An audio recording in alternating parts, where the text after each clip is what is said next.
Bismillahirrahmanirrahim. Assalamualaikum warahmatullahi wabarakatuh. Saya Juriah binti Ismail, peserta sijil pengurusan profesional haji dan umrah batch yang ke-15. Dan ini adalah video tugasan saya kedua, tazkirah mengenai topik-topik yang telah kami pelajari sebelum ini di dalam SPSU. Dan saya memilih topik dari modul pertama, iaitu kisah tentang sejarah sa'i zaman Nabi. Sa'i dari segi bahasa adalah bermaksud bersungguh-sungguh, dan perkataan bersungguh-sungguh ini adalah dia merujuk kepada sejarah di mana Siti Hajar bersama anaknya Ismail yang ditinggalkan di satu lembah yang tandus dan gesang di kota Mekah. Dan dari segi istilahnya pula, sa'i ini adalah perjalanan berulang-alik daripada Bukit Safa dan ke Bukit Marwah beserta syarat-syarat serta amalan-amalan sunat. Jika kita bercakap pasal sa'i, memang kita tak akan terlepas daripada kisah pengorbanan Siti Hajar, Ismail, anaknya Ismail, dan juga pengorbanan yang terbesar adalah pengorbanan Nabi Ibrahim, yang mana dia telah meletakkan isteri dan anaknya di suatu kawasan yang kering dan tandus di satu lembah di kota Mekah atas perintah Allah. Itu adalah pengorbanan yang sangat besar. Okey, tapi hari ini saya akan share sedikit kisah mengenai sa'i di zaman Nabi Muhammad SAW. Sebelum Nabi Muhammad SAW menyiarkan syiar Islam, menyiarkan syariat umrah tinggalan yang mana mengandungi amalan sa'i yang ditinggalkan oleh Nabi Ibrahim AS serta anaknya Nabi Ismail. Pada ketika itu, kota Mekah ini orang Arab yang berbangsa Jurhum. Dia adalah antara orang yang pertama yang telah mencemarkan kesucian kota Mekah pada ketika itu. Orang yang saya maksudkan ini adalah yang bernama Amin bin Luhai. Amin ini adalah orang yang pertama yang meletakkan patung-patung berhala di sekitar Kaabah pada masa itulah. Dan selepas itu ada sepasang lelaki dan perempuan yang bernama Ishaq dan Naila. Sebenarnya kehadiran mereka ke kota Mekah itu adalah untuk mengerjakan haji. Dan apabila selesai mengerjakan tawaf, Ishaq dan Naila ni dia telah masuk ke dalam Kaabah dan kemudian mereka telah melakukan penzinaan di dalam Kaabah itu sendiri. Dan perbuatan Ishaq dan Naila ini sangat dilaknati oleh Allah, dan Allah sangat murka kepada mereka, dan Allah telah matikan mereka menjadi keras seperti batu. Dan selepas itu patung batu Ishaq dan Naila ni dia dah berupa seperti patung. Jadi orang-orang Arab pada masa itu mengambil patung Ishaq dan Naila ni, dia orang letakkan di Bukit Safa satu. Ishaq diletakkan di Bukit Safa dan Naila pula diletakkan di Bukit Marwah. Sebenarnya tujuan utama patung Ishaq dan Naila ni diletakkan di perjalanan sa'i itu di Safa dan Marwah adalah tujuan utamanya tak lain tak bukan adalah dia orang untuk menakut-nakutkan orang yang berada di sekitar, orang yang datang ke Mekah dan orang yang berada di sekitar kota Mekah, supaya mereka tidak melakukan perkara terkutuk yang telah dilakukan oleh Ishaq dan Naila tersebut, sehingga dimurka oleh Allah Ta'ala. Jadi dalam pada itu ramailah yang datang ke Mekah untuk membuat haji. Diorang melaksanakan rukun tawaf, sa'i, bergunting. Dan lama kelamaan penduduk Mekah ni diorang termakan dengan hasutan syaitan, sebab di kawasan Kaabah tu memang dah banyak patung-patung berhala, dan ada pula patung Ishaq dan Naila. Jadi lama-kelamaan mereka menyembah patung Ishaq dan Naila, dan mereka menganggap patung Isa dan Naila tu adalah sebagai Tuhan mereka. Mereka terpesong akidah mereka pada masa itu. Dan memang mereka lama-lama mereka mengamalkan agama berhala, agama tauhid, agama yang menyembah berhala.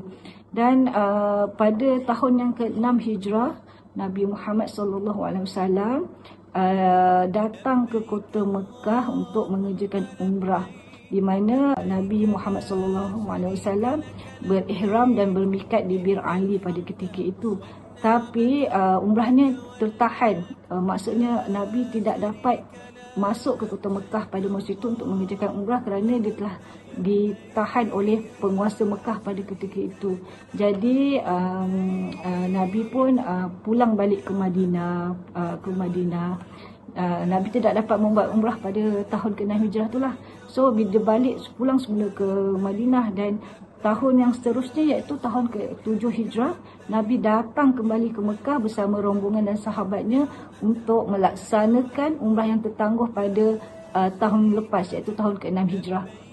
Nabi masuk ke Mekah, dia melakukan tawaf, dan apabila ingin melakukan sa'i pada ketika itu, para sahabat datang kembali kepada Nabi dan mengatakan, wahai Nabi, kami tidak akan melakukan sa'i kerana kami dapati ada patung besar di antara Bukit Safa dan ada satu patung di Bukit Marwah, dan mereka melihat orang-orang kota Mekah sedang menyembah patung-patung mereka, dan mereka memang mengamalkan agama berhala.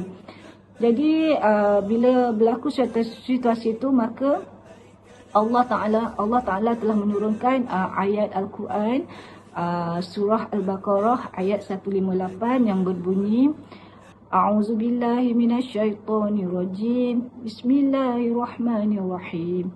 Innas safa wal marwata min sya'airillah wa man hajja baita aw i'tamara fala junaha alaihi ayattawafa bihima wa man tawwa'a khairan fa innallaha syakirun alim. Yang bermaksud sesungguhnya Safa dan Marwah itu ialah sebahagian daripada syiar lambang agama Allah. Maka sesiapa yang menunaikan ibadah haji ke Baitullah atau mengerjakan umrah, maka tidaklah menjadi salah ia bersa'i berulang alik di antara keduanya. Dan sesiapa yang bersuka rela mengerjakan perkara kebajikan, maka sesungguhnya Allah memberi balasan pahala. Ia Maha mengetahui. Daripada turunnya ayat ini, maka Nabi Muhammad SAW menjelaskan kepada sahabat-sahabat serta rombongannya untuk terus melaksanakan sa'i. Abaikan patung yang ada di Bukit Safa dan Bukit Marwah, kerana patung tu juga adalah salah satu tanda kebesaran Allah Ta'ala, dan fokus sa'i adalah hanya beribadat kepada Allah, bukan fikir benda lain. Jadi Nabi pun dan sahabat melaksanakan umrah sehingga selesai. Kemudian setelah selesai pekerjaan umrah, Nabi serta sahabat dan rombongannya, maka Nabi Muhammad pun pulanglah kembali ke Madinah. Dan pada tahun seterusnya, iaitu tahun ke-8 Hijrah, ditakdirkan atas perintah Allah, Nabi Muhammad SAW datang ke kota Mekah kembali dan merampas pentadbiran kota Mekah.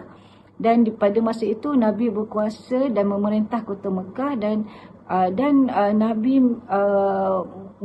mengembalikan kesucian kota Mekah dengan perkara pertama yang Nabi lakukan adalah menghapuskan semua berhala-berhala yang berada di sekitar Kaabah. Terdapat lebih kurang 360 berhala, patung berhala termasuk patung Isa dan Naila. Nabi musnahkan, dan akhirnya kota Mekah menjadi suci semula. Tiada lagi agama menyembah berhala. Dan kemudian setelah keadaan Mekah menjadi kembali suci, dan Nabi pulang semula ke Madinah, dan pada ketika itu Mekah telah ditadbir semula oleh orang-orang Islam lah. Jadi kemudian pada tahun ke-10 Hijrah, Nabi datang kembali lagi ke kota Mekah untuk melaksanakan umrah Nabi yang kedua. Dan selepas setelah Nabi selesai mengerjakan umrah yang kedua, Nabi pulang semula ke Mekah, dan pada tahun pada 12 Rabiul Awal dan tahun ke-11 Hijrah Nabi wafat di kota Madinah Al-Munawwarah.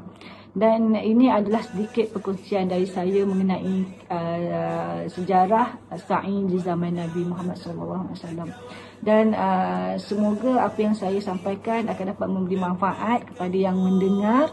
Dan sesungguhnya apa yang baik itu datangnya daripada Allah, yang kurang adalah datang daripada diri saya sendiri. InsyaAllah kita akan berjumpa lagi di video akan datang, dan terima kasih. Sekian, wabillahi taufik wal hidayah. Wassalamualaikum warahmatullahi wabarakatuh. Sekian dari saya. Assalamualaikum.